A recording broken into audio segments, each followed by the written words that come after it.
Zakat is not only paid on wealth that you have saved or kept for a full Islamic year. Very important.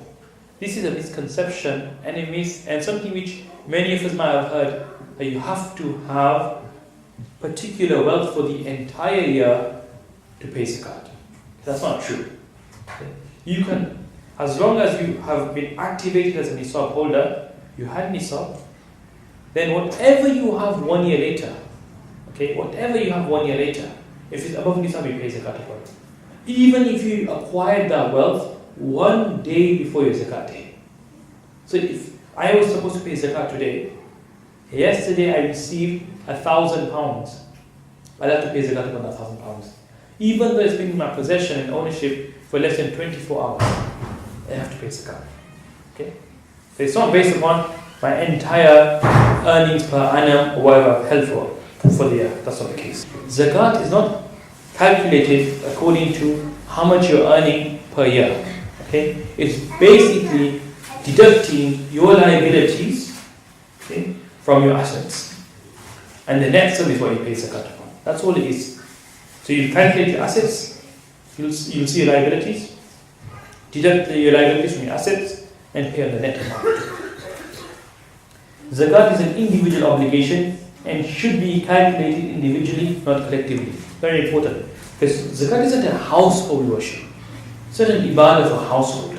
So, the father pays and that's the zakat will cover the house. No. It's individual obligation. So the father, the husband, is responsible for his own zakat. The wife, the mother, is responsible for her own zakat. The mature children, according to the Hanafi school, are responsible for their zakat.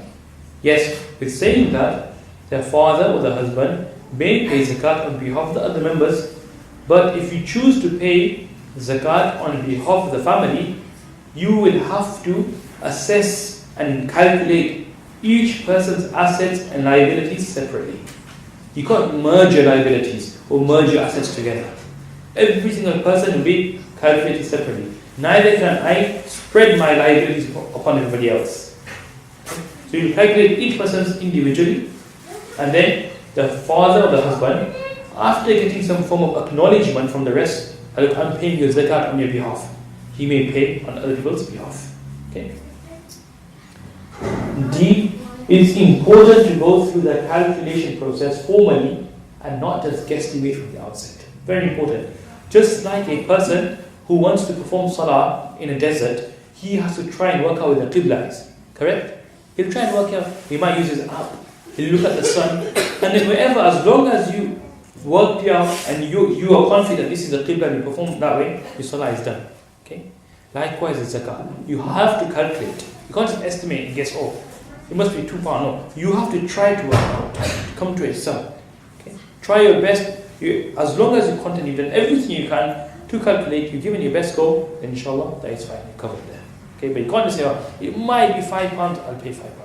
That'll be wrong, because very likely there will be a miscalculation which will remain due. What is nisab? Okay, so nisab is the threshold, the minimum for zakat by the net assets at which zakat becomes due. So it's the minimum amount at which zakat becomes due.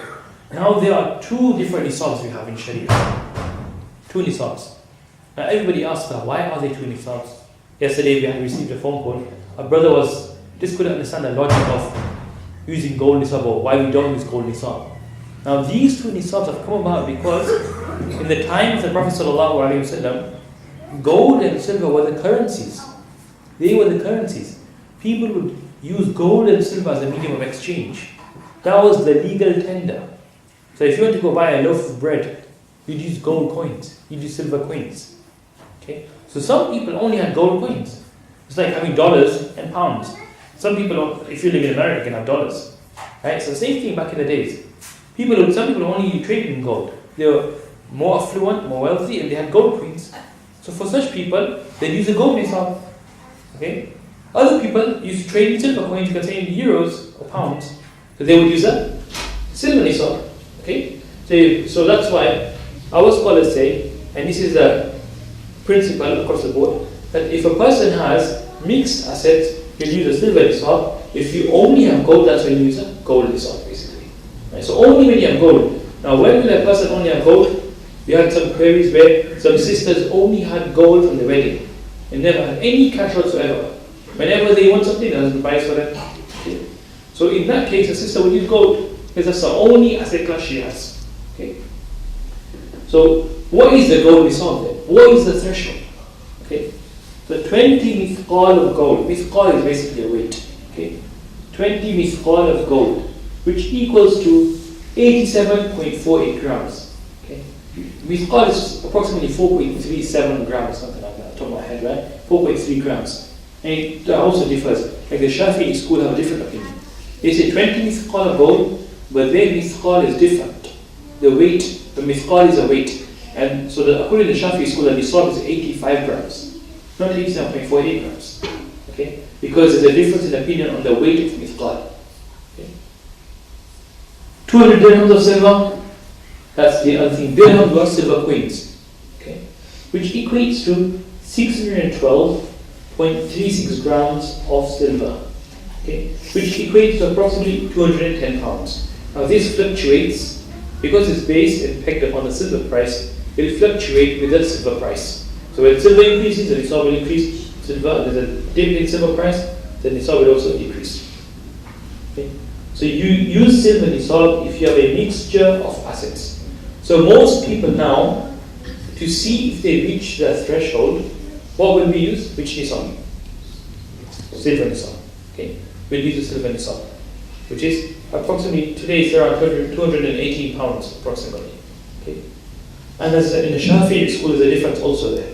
According to the Shafi'i school, the silver nisab is 585 grams. Okay, it will be 585 grams of silver. Yeah. Say if you didn't have any gold or silver. You have cash? Yeah. Yeah, so you just. That's right. You'd have to see, do you have cash equaling that amount? Yeah, more. Yeah, so basically, you'll be qualified. Zakat is like a yearly cycle. Okay? That's where the word hawl comes, hawl, which means year. Remember the word hawl. So how zakat works is, you have to basically be activated as a nisab holder. Like a policy holder. You have insurance, your contract for 1 year. Same thing with zakat. You become a nisab holder. So you become activated as a nisab holder the first time in your life when you have nisab.